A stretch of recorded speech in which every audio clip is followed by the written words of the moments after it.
Շնորհակալություն, մեծարգո նախագահ, հարգելի գործընկերներ, պարոն փոխնախարար, մենք մի հետաքրքիր կազուսի առաջ ենք կանգնած, սիրելի ընկերներ,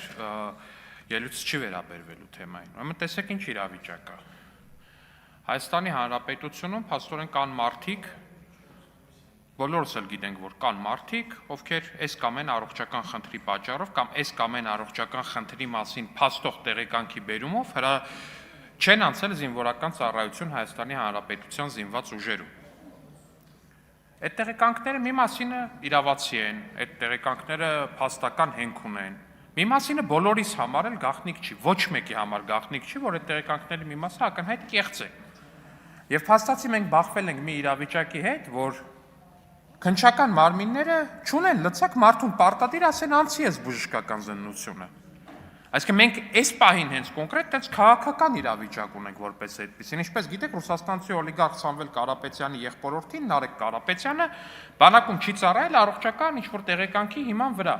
Հիմա քննչական մարմինները կասկածում են, որ այդ տեղեկանքը իսկական է, մարդու ունի այդ խնդիրը, ասում են անցի բուժզննություն, ասում են չեմ անցնում այդ բուժզննություն։ Ու իրավապահ մարմինները օրենքով լիազորություն չունեն, ասեն դու պարտավոր ես անցնես այդ զննությունը։ Իրա բարի կամքի վրա է թողնված, այն մարդն էլ ծնված օրվանից շատ հարուստ մարդու զավակ է, այդ խնդիրը չունի առնվազն։ Ու հիմա ինչ պետք է մենք անենք։ Մեր գործընկեր պարոն Սարգսյանի օրինագծերի փաթեթներից մեկում ես հիշում եմ նման մի բան կար, հետո փաթեթը չընդունեցին կամ հետ կանչվեց։ Ես հարգելի գործընկերներ, ձեզ առաջարկում եմ, որպեսզի մենք Հայաստանի Հանրապետության քաղաքացիներին ցույց տանք, որ միլիարդատերերի զավակները կապույտ արյունով չեն ծնվել։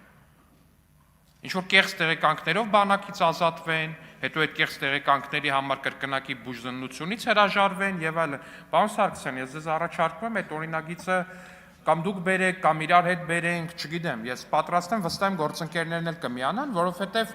ինչ-որ արհամարական վերաբերմունք է էլի քաղաքացու հանդեպ, հա մենք միլիարդատիրոջ զավակներ ենք, չենք ծառայում։ 4 որդի ունեն Կարապետյան, Սամվել Կարապետյանն ու իր եղբայրը, 4-ից ոչ մեկ չի ծառայել, այն Սամվել Կարապետյանի փոքր որդին էլ փախած է զինվորական հաշվառումից։ Չի գնում զինվորական հաշվառման կանգնի, որ գնա բանակում ծառայի։ Շնորհակալություն։ Շնորհակալություն։